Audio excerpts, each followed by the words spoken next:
Manasye penerus Hizkia di Yehuda. Benarkah Manasye merupakan raja yang jahat? Yerusalem sepanjang zaman. Selamat datang di channel Yerusalem sepanjang zaman.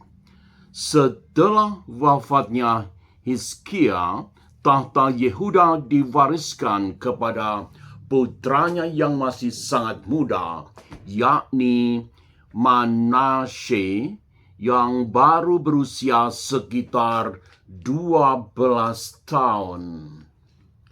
Bersamaan dengan pergantian raja itu, arah kebijakan yang terjadi di Yehuda, khususnya Yerusalem, berubah. Jika Hizkia dikenang sebagai raja yang melawan kekaisaran Asyur, bahkan bertahan ketika Yerusalem dikepung, maka Manasye memilih jalan yang berbeda, yakni bukan perlawanan, tetapi penyesuaian. Untuk membahas topik menarik ini, berikut diuraikan dalam 6 bagian. Pertama, dari perlawanan menuju kompromi. Hizkia merupakan simbol keberanian Yehuda menghadapi imperium, khususnya imperium Asyur. Tetapi pengalaman pengepungan Asyur meninggalkan pelajaran yang sangat pahit. Melawan kekaisaran Asyur terlalu mahal biayanya. Ketika Manasye naik tahta sekitar tahun 687 sebelum Masehi, Asyur masih berada di puncak kejayaannya. Di bawah raja-raja seperti Esarhadon dan Asyurbanipal, imperium Asyur menguasai hampir seluruh kawasan timur dekat dilihat dari sudut pandang Eropa. Tentu saja sudut pandang Eropa di zaman sekarang menurut sejumlah literatur. Yehuda hanyalah kerajaan kecil. Dalam situasi seperti itu, pilihan Manasye tampaknya lebih realistis, walaupun tidak seperti ayahnya, yakni bertahan hidup dengan tunduk terhadap kekaisaran Asyur. Bagian 2, mengapa Alkitab menilai Manasye dengan cara negatif. Dalam kitab kedua Raja-Raja bab 21, Manasye digambarkan sebagai salah satu raja terburuk di Yehuda. Ia diposisikan membangun kembali bukit-bukit pengorbanan, mendirikan mezbah untuk dewa asing. membawa praktek ibadah asing ke Yerusalem, bahkan mencemarkan bait suci. Dalam perspektif iman berdasarkan Alkitab, khususnya dengan merujuk kitab Raja-Raja,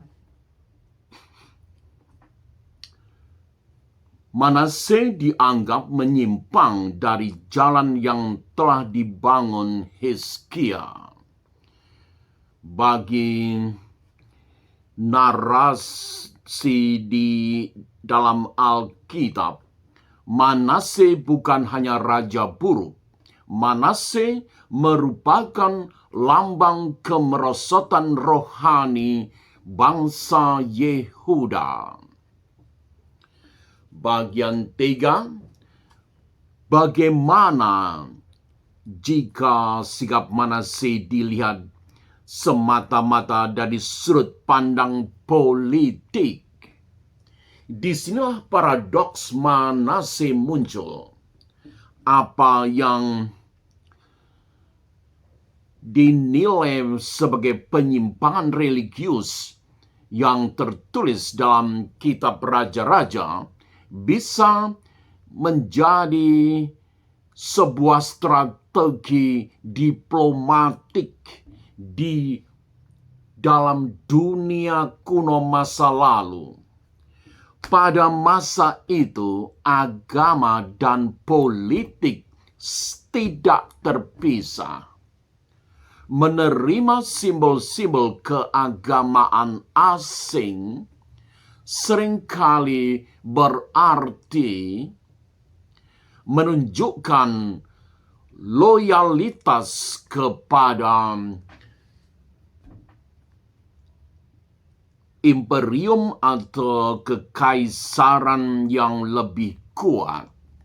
Dengan kata lain, ketika Manase membuka ruang bagi pengaruh asing, Manase sedang mengirim sinyal atau pesan kepada kekaisaran Asyur bahwa Yehuda menerima hubungan baik dengan Asyur. 4. Bukti di luar Alkitab. Manase dalam arsip Asyur, dan menariknya nama Manase memang muncul dalam sumber-sumber di luar Alkitab. Misalnya dalam prasasti resmi milik Kekaisaran Asyur.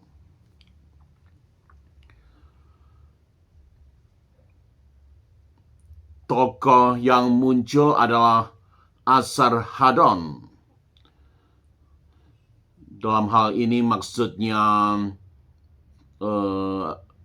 arsip milik Asarhadon. Minsie Sharmaat Yahudi.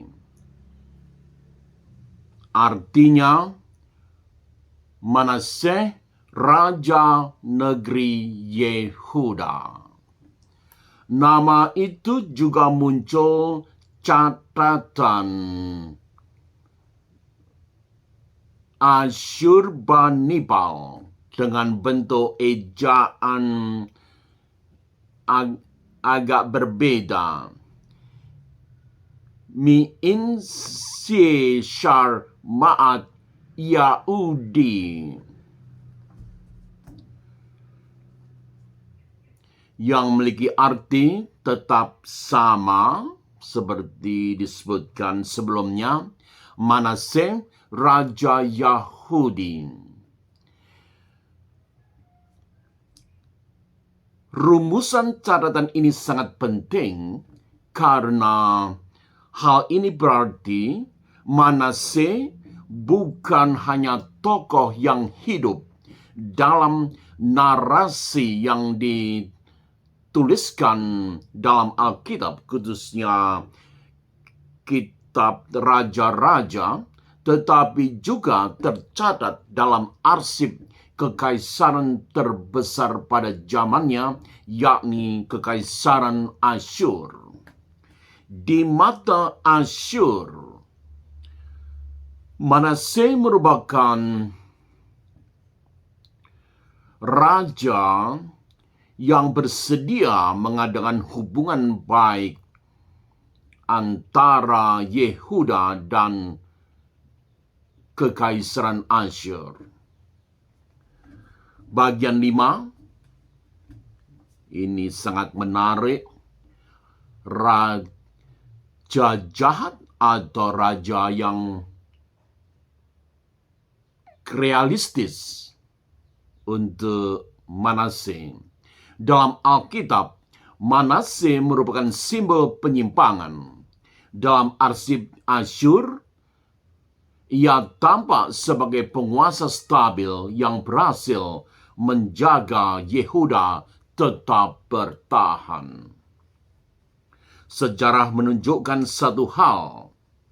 Selama masa pemerintahan Manasye yang cukup panjang, yakni sekitar 55 tahun, Yehuda tidak dihancurkan oleh Kekaisaran Asyur. Tentu saja Yerusalem tetap berdiri. Tidak seperti masa sesudahnya ketika Babilonia datang dan menghancurkan segalanya. Ini yang terakhir ini menyangkut Babilonia akan diutarakan dalam video beberapa waktu selanjutnya nanti pada episode yang tepat. Bagian 6, pertanyaan besar bagi kita. Benarkah Manasye raja yang jahat atau ia merupakan seorang pemimpin yang realistis menghadapi zamannya? Realistis di sini artinya memilih kompromi demi menyelamatkan bangsanya. Jawabannya tidak sederhana hitam atau putih.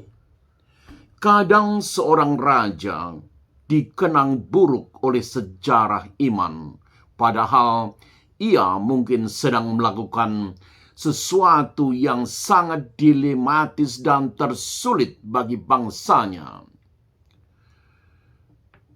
Dalam konteks Manasye, beliau menjaga bangsanya tetap hidup di bawah bayang-bayang imperium besar, yakni Kekaisaran Asyur.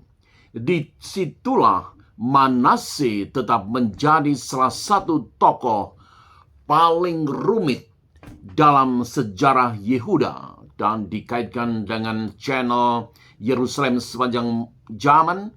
Tentu saja Manasye merupakan tokoh penting tapi rumit dalam sejarah Yerusalem. Terima kasih telah menyaksikan channel Yerusalem sepanjang zaman. Tunggu video-video pada episode berikutnya. Salam sehat.